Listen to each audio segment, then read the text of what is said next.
এখানে আপনি শিখবেন। শেখার পরে আপনার ওই লার্নার কার্ডের ভিতরে একটা ডেট দেওয়া থাকবে যে আপনার কবে এক্সাম আছে, কবে পরীক্ষা দিতে হবে, এবং লোকেশন দেওয়া থাকবে কোথায় আপনাকে আসতে হবে, কি কি নিয়ে আসতে হবে, ডিটেলস লার্নার কার্ডে লেখা থাকবে। সেগুলো নিয়ে আপনি আনুমানিক 2 মাস পরে ডেট দেওয়া থাকে, যেদিন আপনি লার্নার করলেন তার 2 মাস পরে একটা ডেট দেওয়া থাকে। সেই ডেটে আপনি উল্লেখিত জায়গায় চলে যাবেন। সেখানে আপনার 3টা পরীক্ষা হবে।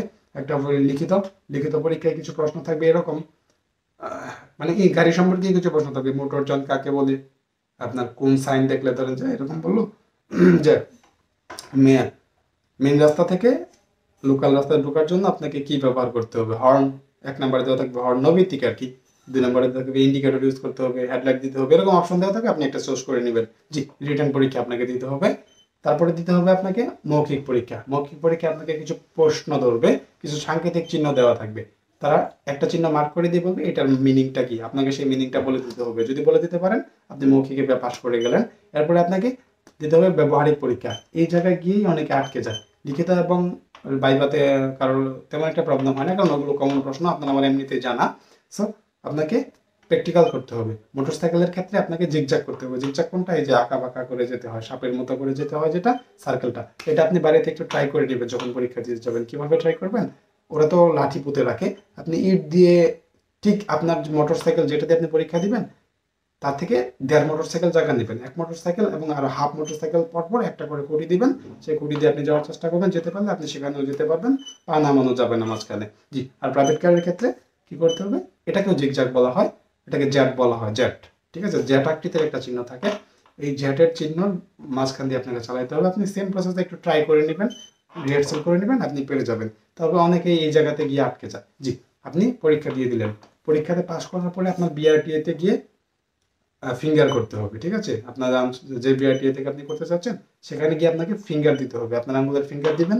ফিঙ্গার দেওয়ার পরে আপনার মোবাইলে একটা মেসেজ চলে আসবে, আপনার টোটাল চার্জ কত টাকা আপনাকে অনলাইনে পে করতে হবে। সেই টাকাটা আপনি বিকাশ নগদে পে করা যায়। সো সেখান থেকে পে করে দিলেই অটোমেটিক আপনার ড্রাইভিং লাইসেন্স চলে আসবে। আপনার মোবাইলের কনফার্মেশনের মাধ্যমে আপনাকে জানানো হবে যে আপনার ড্রাইভিং লাইসেন্সটা কোন পর্যন্ত আছে। সেখান থেকে আপনি ডেট অনুযায়ী কালেক্ট করে নিতে পারবেন। জি। আমি লাস্ট একটা রিকমেন্ড করব আপনাদেরকে, যারা ড্রাইভিং লাইসেন্স করতে যাচ্ছেন, এই যে প্রসেসিংটা বললাম, কাগজপাতি ছবি টবি ম্যানেজ করা থেকে একদম লাস্ট পর্যন্ত, এই প্রসেসিংটা অনেক হয়রানি। হ্যাঁ, আপনি হয়রান হয়ে যাবেন, আপনার বোরিং হয়ে যাবেন একদম। আপনার এর থেকে সবচেয়ে বেটার হয় অভিজ্ঞ কোনো ব্যক্তিকে আপনি এটা দিয়ে দিবেন যে ভাই আমার ড্রাইভিং লাইসেন্সটা করে দিবেন, এইভাবে কি কি করতে হবে। উনি আপনার থেকে হয়তো 500-1000 টাকা তার পারিশ্রমিক বেশি নেবে। এটা আপনি তাকে ধরেন যে আপনি কাজে নিযুক্ত করলেন, চুক্তি দিয়ে দিলেন।